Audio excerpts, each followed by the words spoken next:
السلام عليكم حبايبي، عاملين ايه؟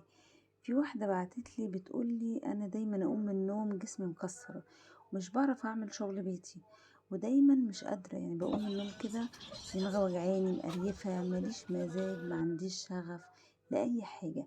طيب اولا كده تعالى اقولك تعملي ايه اول ما تقومي من النوم عشان تلاقي عندك طاقة وتلاقي عندك حيوية وتقدري تعملي شغل بيتك وما تلاقيش جسمك مكسر. اول حاجة طبعا هتصلي الصلاة بتاعتك. تاني حاجة هنقرا الأذكار، ولازما الأذكار ضروري لأن في ناس كتيرة بتسهى عن الأذكار وما تقراهاش، ودي بيبقى ليها أضرار كتيرة جدا. الأذكار دي بتحصنك من كل حاجة وبتحصنك من أي حاجة وحشة. تمام. إيه، خلاص صلينا قرينا الأذكار بتاعتنا، لو في عاملة ورد قرآن، الحاجات دي لما نبدأ يومنا بذكر الله ونصلي على النبي ونقرا اذكارنا، ربنا هيديكي طاقه. وتدعي الدعاء: يا رب اديني طاقه، يا رب اديني صحه ان انا اقدر اخدم اولادي واخدم بيتي واخدم جوزي. يا رب قويني، يا رب قويني اخدم جوزي، يا رب قويني اخدم بيتي، يا رب قويني اخدم اولادي. دايما تدعي ان ربنا يقويكي ويعينك. اللهم عني على خدمه اولادي، اللهم عني على خدمه بيتي.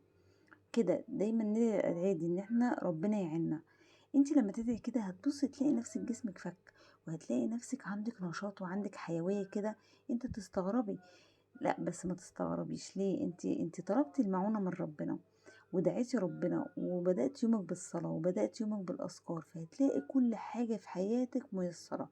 هتلاقي يومك يعني ميسر كده سبحان الله، وهتلاقي يومك فيه بركة، وهتلاقي عندك نشاط غريب. انت تستغربي تقولي الحمد لله يا رب ايه النشاط ده. ليه بقى؟ لان ربنا اداكي طاقه ايمانيه كده. في طاقه انت خدتيها الصبح لما صليتي ولما قريتي الاذكار ولما ودعيتي ربنا سبحانه وتعالى ان يعينك ويقويكي.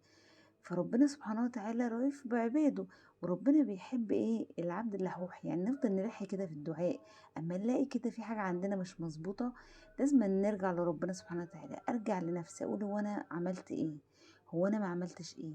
يعني اشوف انا عملت ايه النهارده صح في حياتي، اشوف انا عملت ايه يقربني من ربنا، اشوف الطاعات بتاعتي ايه، اشوف ايه اللي عملته برضو غلط، ايه ما صليتش النهارده، ما قريتش الاذكار، ما دعيتش ربنا.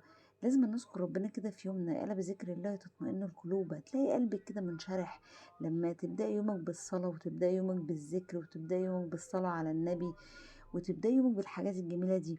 هتلاقي عندك طاقه غريبة، وهتلاقي عندك نشاط في جسمك، وهتلاقي عندك شغف كده جميل، وعايزة تعملي، عايزة تقومي وعايزة توضبي وعايزة تمسحي وعايزة تروقي وعايزة تعملي أكل لولادك وعايزة تعملي المطبخ بتاعك وعايزة تعملي كل حاجة.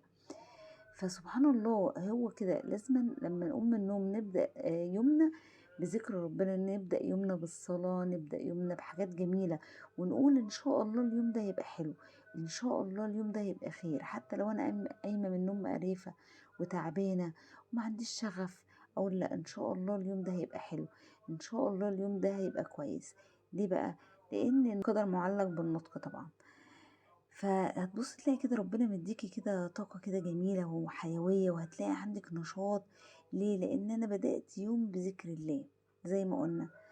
فدي حاجات جميلة لازم نبدأ بيها يومنا، هنلاقي عندنا نشاط. ولازم ندعي ان ربنا يقوينا على خدمة بيتنا وخدمة اولادنا وعلى كل حاجة بنعملها. وخلي بالك انت كل حاجة بتعمليها بتاخدي عليها ثواب كبير. ما تزهقيش وما تتعبيش وتقولي انا زهقت، انا طول النهار هفضل في المطبخ، طول النهار هفضل اغسل مواعين، هفضل اروق. لا، احمدي ربنا.